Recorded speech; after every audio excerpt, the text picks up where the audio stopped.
welcome back. Today's video is going to be a garden tour.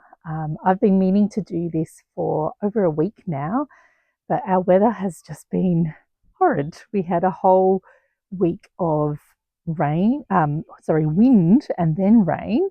The winds were so strong, or actually, as I walk around, I will show you some of the branches and things that have come down. There's a fair bit of stuff around the backyard that got affected by the winds, and a little bit in the garden as well.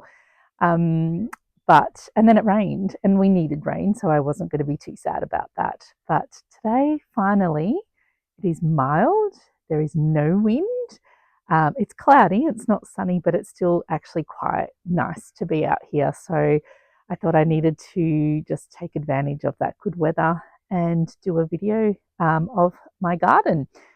So I will take you around and show you what my garden looks like. My garden here, this is the vegetable garden, and it's right beside the house.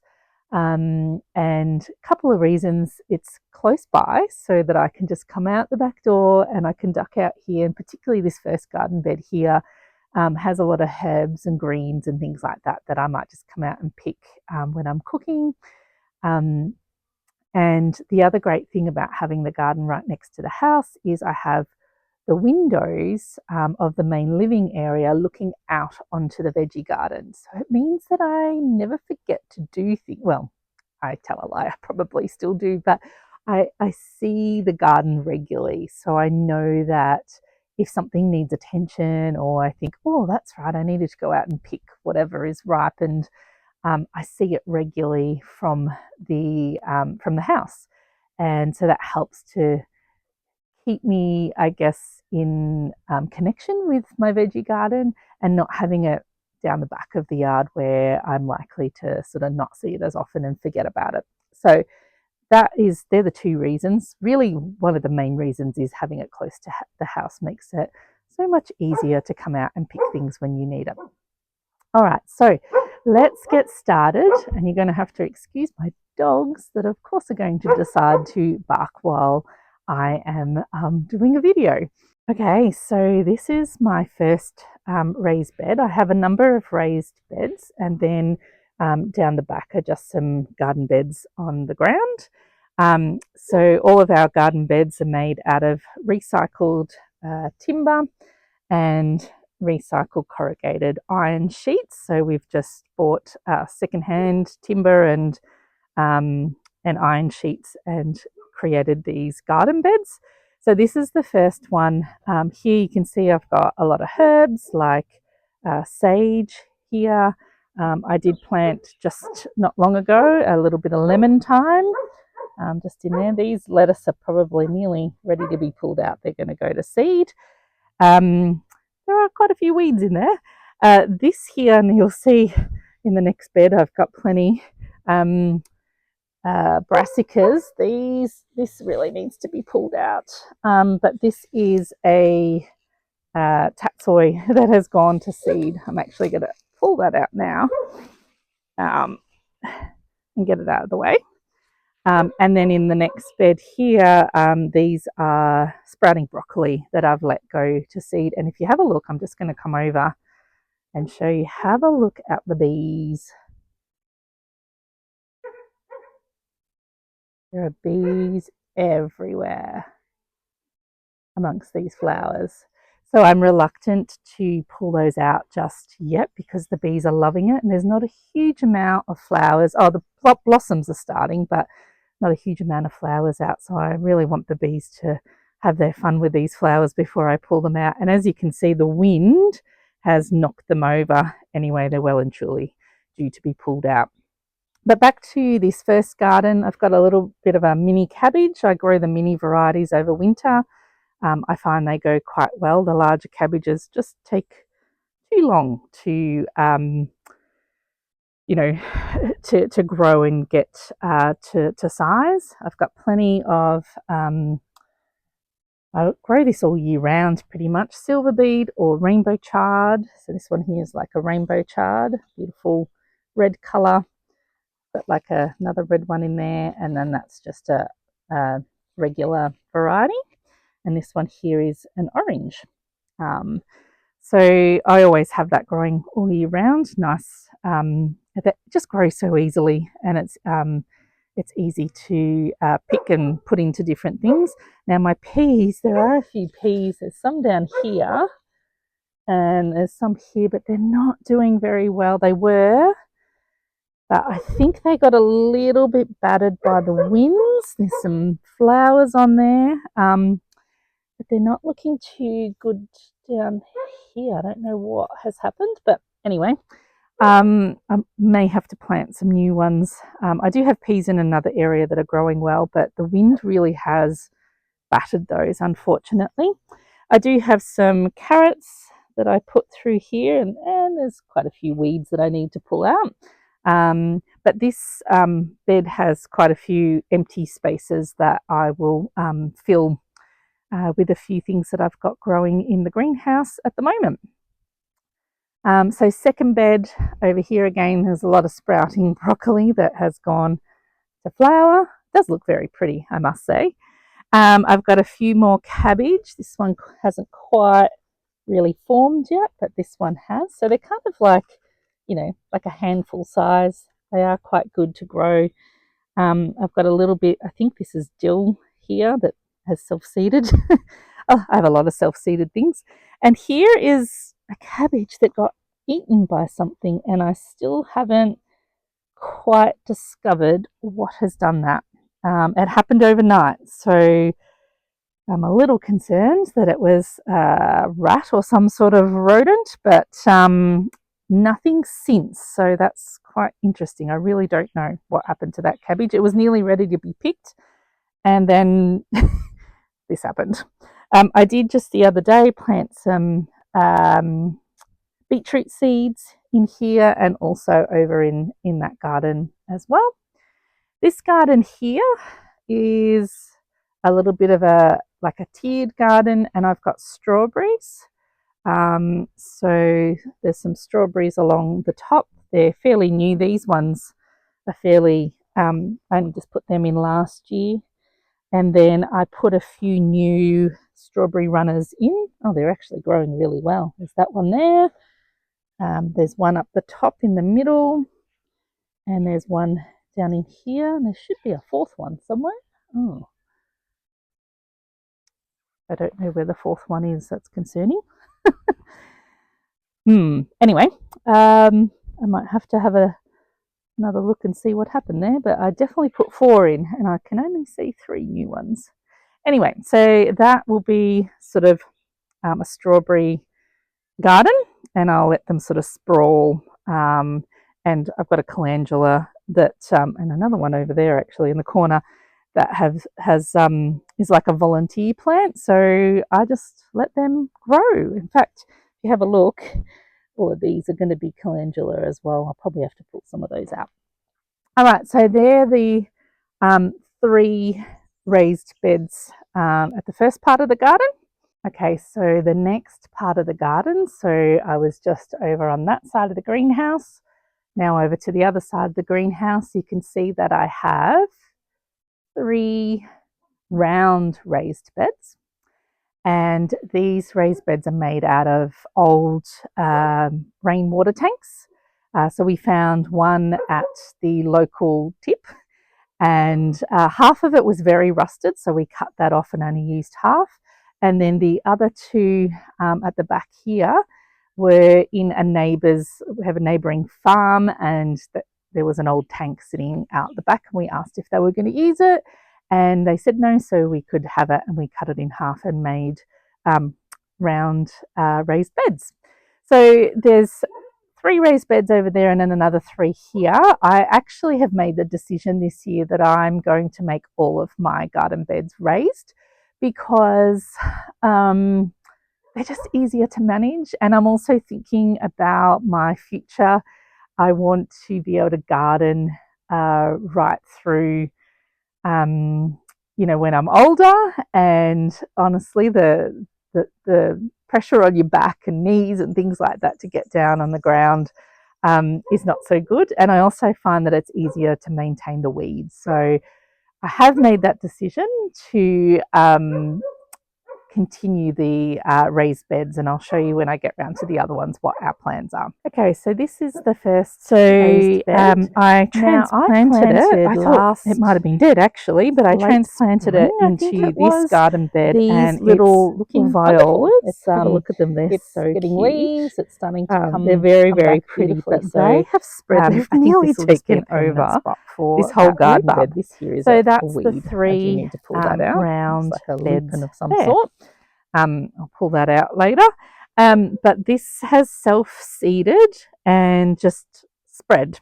It's spread all over this garden. I am going to have to pull some of these out because I'm going to need this garden, but it does look pretty, doesn't it? Lots of these beautiful violas, and they have survived right through winter, right through our really hard frosts that we've had. So they are a really, really hardy plant. I'm quite happy with them actually. All right, so I have more carrots growing through here. They were some of the first ones that I planted. I did put some more through this area. Hiding in there are some more rainbow chard. But I am going to have to try to clear some of these flowers. Of course, the bees are loving it, of course, which is why we put flowers in our veggie garden. It's really important, but I really don't want them to take over my whole veggie garden, so some control is going to be needed there. All right, moving on to the next garden. Now this structure here is meant to be a what do you call it? A scarecrow. It was made by a friend. They had it in their garden, and they didn't want it anymore. But I have not dressed our scarecrow, and I really think that I'm going to have to get onto that this year and get some clothes for it, and make it into an actual scarecrow. So in here I've got some cauliflower. All right, so three cauliflower in there. They're looking pretty good. I've got some celery in across the back, and I've got plenty of lettuce, as you can see there. Now I can't remember this variety, but as you can see, they are popping up everywhere. I have let them go to seed in the past, and now I just get volunteer plants popping up all over the place, and that I'm not bothered by that. I'll pull out the ones that are in the way, and I'll keep the others, and to me they're free plants. I have also through here put some beetroot seeds, and also through here and along the edge there yesterday. And I have a feeling from memory I might have put some carrot seeds up the back there. So that's that one. This one over here doesn't have much in it. It needs a little bit of attention. It has got weeds, and it needs some manure and compost added to it, which I'm going to do before the spring planting happens. But I have a parsley plant. And then over here I have rhubarb. Now this rhubarb was actually in another garden bed, and it was not doing well. So I transplanted it. I thought it might have been dead actually, but I transplanted it into this garden bed, and it's looking wonderful. It's getting leaves. It's starting to come back beautifully. So I think this will just be a permanent spot for that rhubarb. So that's the three round beds there. Okay, so moving along then to the garden beds that I have along the ground. They still need a little bit of work. I have been weeding and putting down horse manure and putting down mulch on the paths, but haven't quite finished. But as I said, the weather has been absolutely horrible for the past nearly 2 weeks, and we should hopefully this weekend get in and finish it off. So I'll show you these garden beds. There's not really much in them at the moment because they're getting prepared for, excuse those dogs, they are getting prepared for tomatoes and zucchinis and all the summer vegetables. I had to go and tell those dogs off for barking. But yeah, so sugar snap peas, they're looking pretty good, and there's some flowers on there, so we should start getting some peas soon, and they will grow up this trellis that we have. In fact, the trellis is falling down a little bit. And I may need to fix that a little bit because I will grow beans along here once the weather warms up. You can see a lot more volunteer lettuce through here. Again, I'm just going to let it grow for now. I will get rid of some once I'm ready to plant out my summer crops. But this bed does need some manure and compost added, but we have started weeding. Tiny little bit left to go. Okay, moving along to the next bed. Not much in this at all, but I have been putting horse manure. You can also see a lot of branches and they are everywhere because of the wind that we've had, and more volunteer lettuce all growing along the edges of this bed. I'll just let that happen. Again, more trellises, one here, one over there, so we can grow peas, beans, that sort of thing up. But this bed's nearly pretty much done. Maybe just a little bit at the end there of weeds that I need to deal with. But this one's ready to go in terms of planting. And then the third bed does need a little bit of attention. I started up this end with horse manure, but I'm already getting some weeds and grass coming up, so I just need to get back into those. You can see some more calendula. Again, all volunteer plants. There's one there on the path. I just let them grow, and I'll pull them out and move them out of the way if they are in the way. But I do need to put some more manure down along that garden, so that's partly finished. And as you can see, the paths, so I'm standing on the path here and the path along there, we have covered with eucalyptus leaves. Now, we've tried all sorts of things. We have used, we've bought in wood chip or, wood chip, I guess you call it, for mulch. But really, I don't want to have to buy things in if I might have something that I can use myself. We also have a mulcher, so we can mulch our own branches from fallen trees. So we've done that before. But this year we just tried leaves. We had lots of leaves from our trees that had fallen on the ground. We raked them up, and we have just put all of these eucalyptus leaves along thickly on the path. Cardboard is underneath a lot of these paths. I'm not sure if that one got cardboard or not. I don't remember. To try and suppress the weeds. And eucalyptus leaves are very good for suppressing weeds because of the eucalyptus oil. They tend to suppress growth, which is why we would never use it on our actual garden beds, but on paths, they are really good.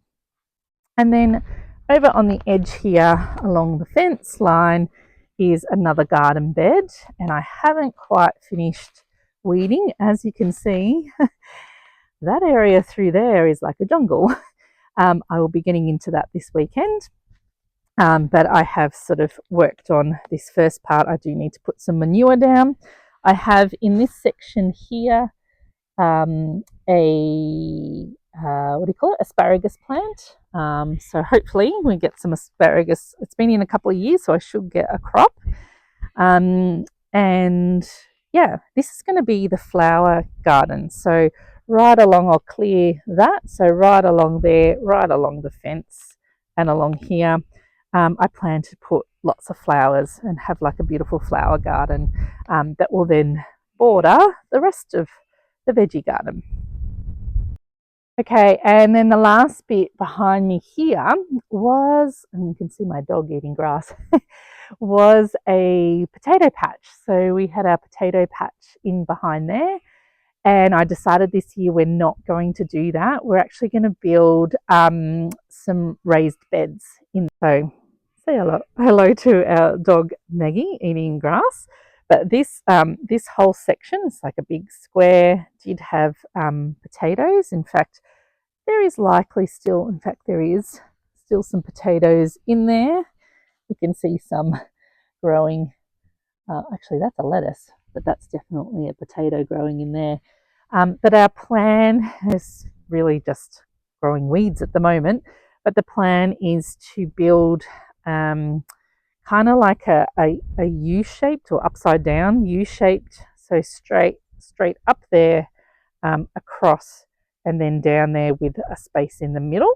So we'll build a raised bed through this section. So we've decided to just leave this and not plant, and start building our raised bed. And we'll probably still do potatoes, but we'll do them in raised beds rather than in the ground, because as you can see, when you don't pay any attention, this is how much grass and weeds will grow.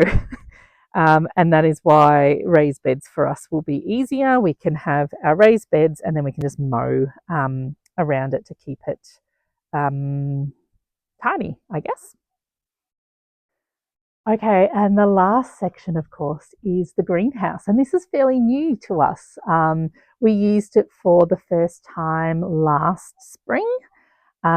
It's not fully finished, but we've got it functional enough that I can actually use it. It's made from recycled windows and doors. So you can see this double door, I've actually got it open over there. This double door, as you can see, it has like a bull sticker on there. They were old doors from a butcher shop. So we got those secondhand. All of the windows and so on are secondhand. We have on the outside, I'll show you, on either side are two large sliding doors. So there's one on this side and one on the other side. So we just bought those secondhand. And then at the back, if we come through, at the back there are two secondhand windows across the back. So everything's recycled. The only part that isn't is the timber that we use for the frame and the perspex for the roof. That's really, and a bit of that cement sheeting that we used along the walls to fill it in. But everything else is recycled. So nice big windows. I really love this window over here. I've got a potting bench there and some storage underneath. So it's really good. It's not fully finished because, as you can see on the ground, we've put nothing. So we do need to clear this and put some sort of stones or something like that. I'm not quite sure yet what we're going to do, but the garden beds, so the raised garden beds that go sort of like an L shape across here, we're all built from secondhand timber and corrugated iron. There's some more cauliflowers I've got growing. If you may have watched one of my, I can't remember if it was in a video or in an Instagram reel, I can't remember now, but I had several cauliflowers along here, and a native rat got in and made a home in the greenhouse and unfortunately pulled the others fully out of the ground. These are the only two that survive. So, but they're going well. They will start to produce a cauliflower head soon. Got a little bit of celery growing over here, but otherwise nothing else. So I've put more horse manure through here and through here. That's all waiting for tomatoes and capsicums. And then I have shown you, I like that it has we have like little window sills, so I can put my seeds there. You can see I've got a shelf along the top here near the window, so I can put seeds and plants up there. And then I have a shelf over here, again in the window, where I can put my seedlings and so on. So there's still a bit of space. I have a couple of pots there with not much in them, and I have in the middle here some pots which are actually starting to come back.